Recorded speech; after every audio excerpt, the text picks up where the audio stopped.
Switch Radio Breakfast, Friday morning. Yes, it is that time again. Super Switch. We're up to round 6. The season's flying by without us even noticing. And thankfully, real football is back this week after the international break. It's a very simple game. We try and predict these scores for our local teams ahead of a big weekend of football. If we get the score absolutely right, we get 3 points. If we get the outcome right but not the correct score, it's 1 point and nothing if we get it completely wrong. And the league table is now taking shape with a clear lead at the top of the table with a grand total of 19 points, 3 points scored last week. It is fan of Birmingham City and commentator on Blues doing slightly paid commentary at St Andrews. It's Kim Smith. Kim, good morning.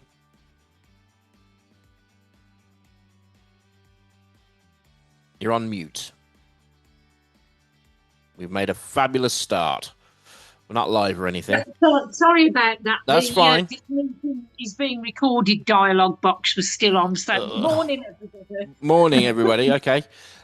So technology might not be au fait, but predicting football scores, you seem to be doing very well at the start of the season. Yeah. So 19 points, 3 from last week, which is excellent. And it's just nice to have, as we said, the real football back for this weekend. In second place, wow, we have a change from last week. Did very well. The top scorer, in fact, from the international break. He's probably the one person who enjoys international breaks. It is... it's the oddballer, a fan of Aston Villa, doing some amazing content on Instagram. It's Rob Richards. Morning, Rob. Good morning. Yes, coming on leaps and bounds, aren't I? Flying up the table. Had a good international break. That's right. You absolutely nailed one score and got 4 points for another. So you got Warsaw would win 1-0, and you said 4-0 England against Andorra, but that ended up being 2-0. So relegated to third place, it's the two-time champion of Super Switch, the star and host of the Crazy Shadow Talks YouTube football channel. It's a fan of West Bromwich Albion. It is Jonathan Wimbush. My microphone's playing up. I do apologise. Morning, John. Good morning, Ben. Looking to get that second place back from you, Rob. Oh, see, gloves are off already. Yep, this is good stuff, and it doesn't matter what position I'm in or how little points I've got. So we'll get started. We'll get started straight away, and I am having microphone issues this morning. Another team that are having issues are Aston Villa, the only team in all 4 divisions of professional English football yet to score a goal. Let's just let that sink in for a second. Not even a goal Aston Villa have scored.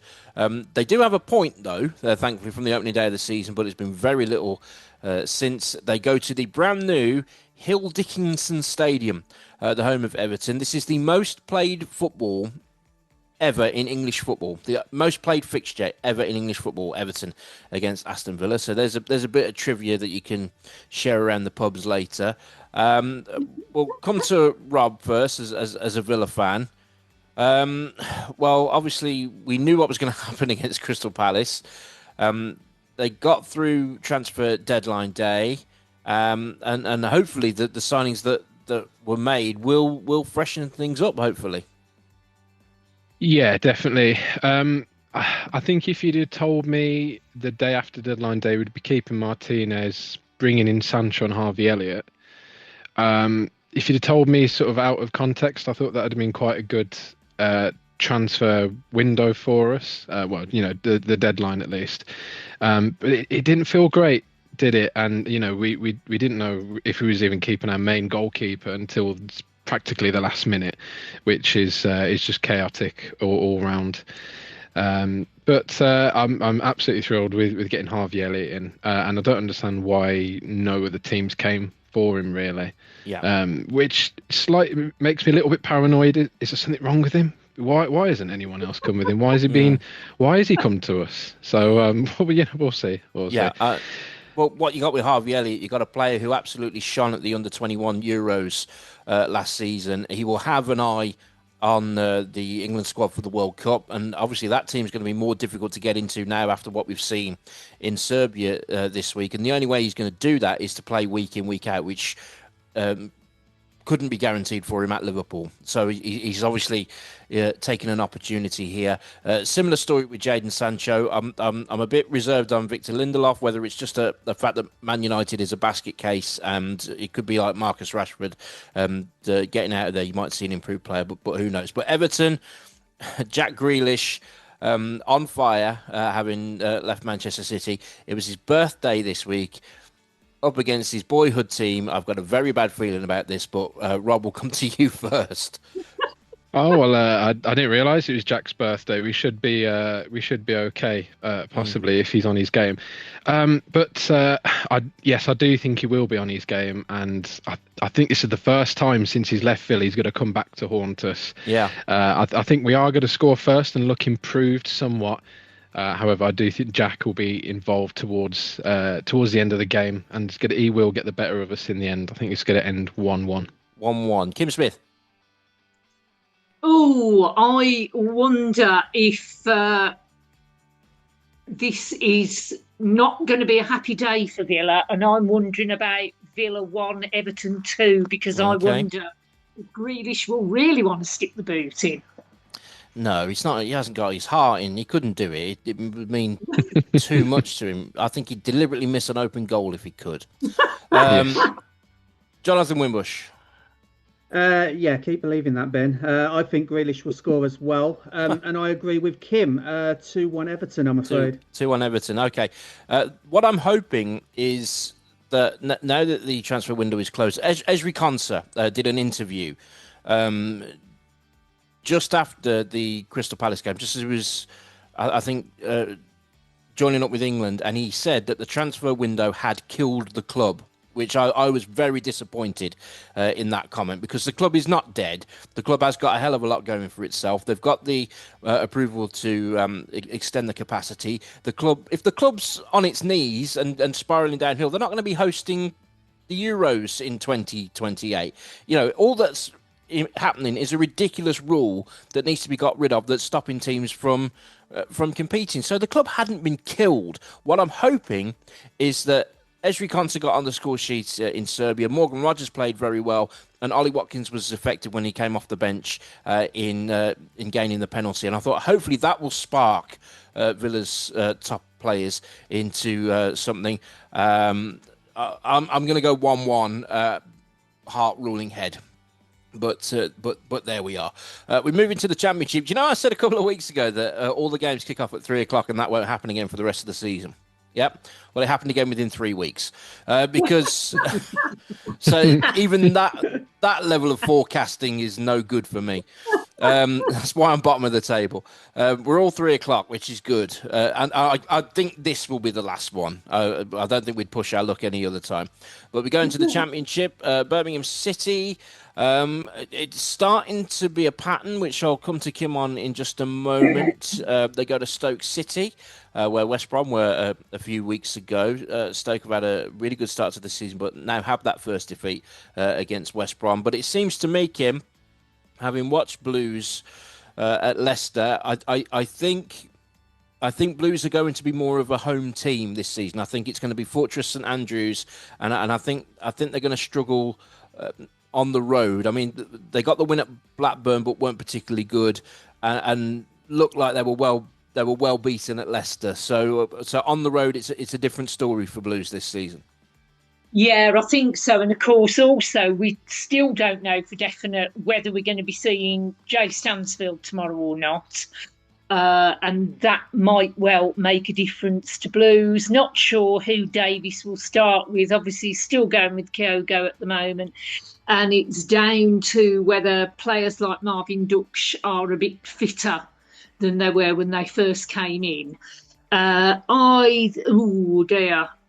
I think I would be very happy with a point from this one. Yeah. I think I am going to go for a 1-1. 1-1 draw. They talk about the gulf between the Premier League and the Championship, and I don't think the gulf is as big between the Championship and League One, but Blues are finding goals harder to come by as well.